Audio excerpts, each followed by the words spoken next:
J'ai le cœur brisé en apprenant le décès de Diogo et de son frère, a écrit Jürgen Klopp sur un message. Diogo n'était pas qu'un superbe joueur, mais également un grand ami.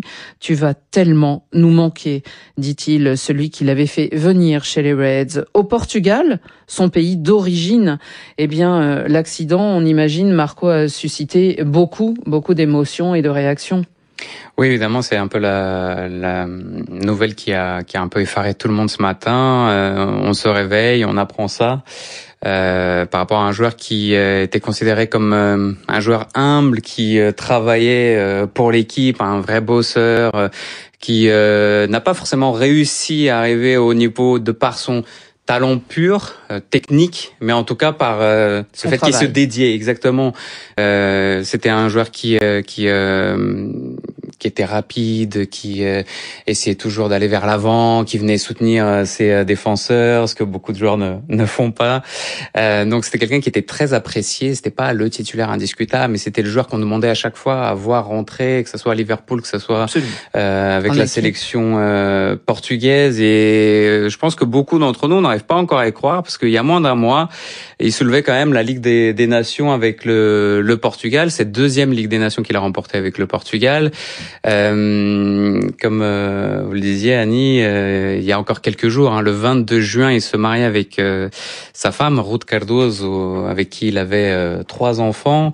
Et un peu plus tôt, ce premier titre avec Liverpool, donc c'était un peu les années des premières. Il était arrivé en 2020, juste après le titre qu'avait remporté Liverpool, mais dans les conditions qu'on connaît, c'est-à-dire pendant la pandémie, à la suite de la pandémie, il n'y avait pas eu vraiment de fête. Et d'ailleurs, cette fête, ils l'avaient goûté, tous les Reds, dans les rues de Liverpool. Et puis oui, ce titre, il avait 49 sélections, il avait marqué 14 buts sous le maillot portugais. Et on va écouter le président de la fédération portugaise, puisque lui venait de gagner, c'était sa deuxième Ligue des Nations d'ailleurs, parce qu'il était déjà dans l'équipe et dans le groupe lors de la première victoire de la première édition de la Ligue des Nations. Écoutons Pedro Proença. Diego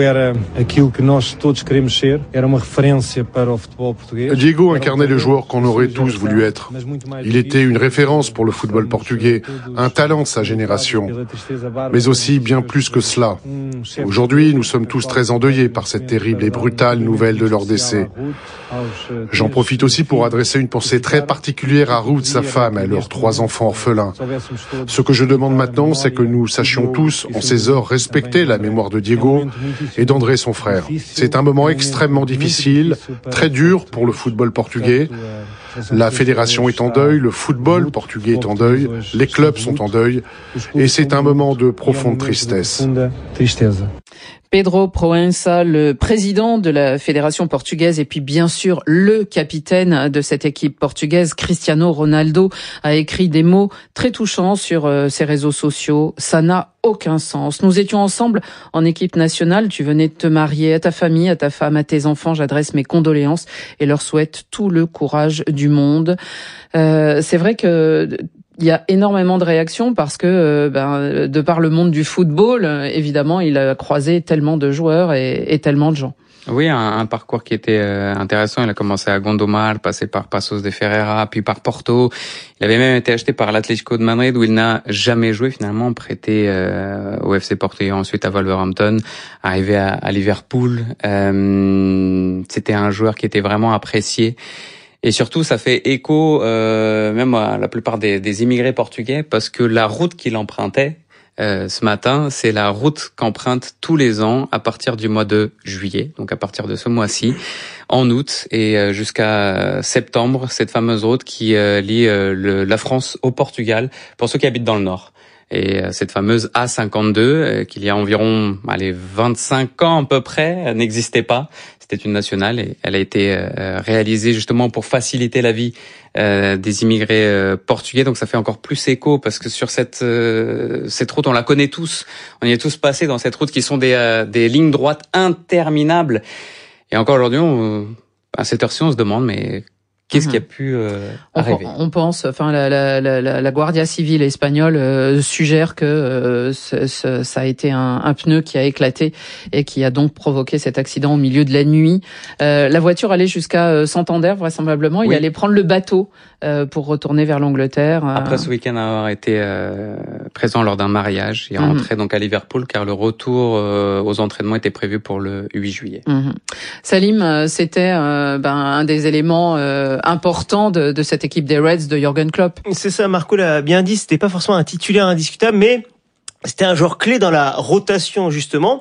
Et il faisait partie de ces joueurs qui étaient un coéquipier, je veux dire, un complément de joueurs. Et il était notamment très Salah compatible au final. Parce que c'est pas évident de jouer à côté de Mohamed Salah qui, certes, prend la lumière et qui marque tellement de buts. Et il faut savoir jouer avec lui. Et il le faisait très bien, savoir être en remise quand il le fallait, savoir finir l'action parce que Salah avait fait tout le travail en amont, aussi. Diogo Jota, c'était un joueur en plus particulier parce que malgré sa taille, il était très souvent en neuf, typiquement.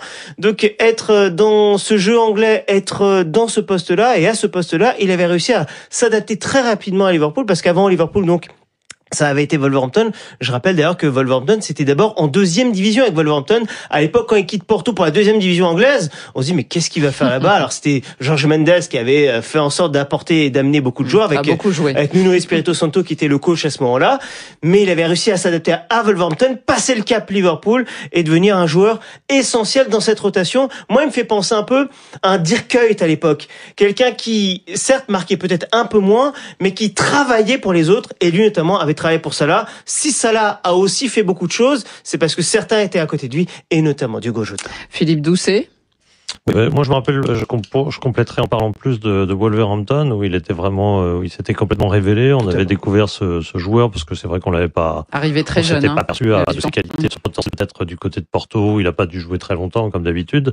Malheureusement, on passe pas beaucoup de temps dans les petits championnats, comme on dit, maintenant. Et donc, il s'était révélé vraiment à Wolverhampton comme un sacré joueur, hein, tout de suite, marquant pas mal de buts, jouant aussi bien avant-centre que sur le côté. Assez riche finalement, assez complet, parce que finalement il avait des...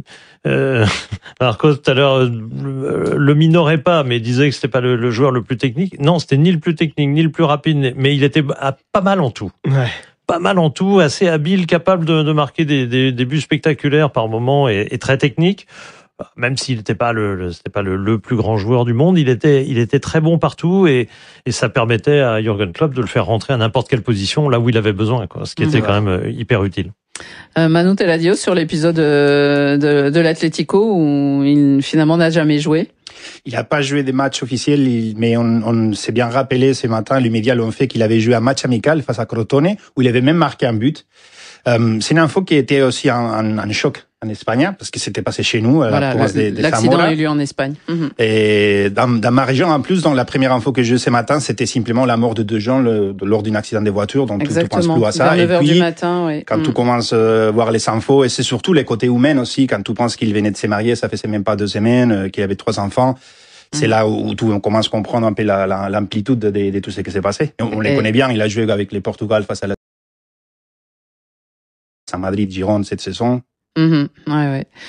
Chérif Guémot, vous voulez ajouter quelque chose au sujet de Diogo Jota? Non, à part dire que c'est un joueur que j'adorais. On peut le dire maintenant évidemment, mais je suis vraiment sincère. Moi, tu as parlé de Dirk Kuyt. Moi, je dirais plutôt, je suis d'accord avec toi, mais je dirais plutôt un Djorkaeff, c'est-à-dire un mec insaisissable, qui a le sens du but, qu'on pouvait trouver sur tout le fond de l'attaque. Alors, est-ce que 12e homme, c'est faire partie de l'équipe type? Moi, je pense que oui, parce qu'il était toujours dans la rotation. Et il marquait des buts de la tête. Il était pas grand, il marquait des buts de la tête. Il savait surgir. C'était danger permanent, menace permanente. Il se plaignait jamais. On n'a jamais eu... on n'a jamais entendu se plaindre de quoi que ce soit. S'il est resté à Liverpool, c'est que il savait qu'il y avait sa place. Pas titulaire à part entière, certes, mais bon, à la fin de la saison... Pour finir champion d'Angleterre. Voilà, c'est ça. Et c'est un sacrifice mineur. Voilà, on est consterné par ces accidents de voiture. On pense à Reyes, des gens, ou alors plus emblématiques au Real, des gens comme Juanito. L'accident de voiture, c'est pour un footballeur surtout jeune à cet âge-là, on reste sans voix.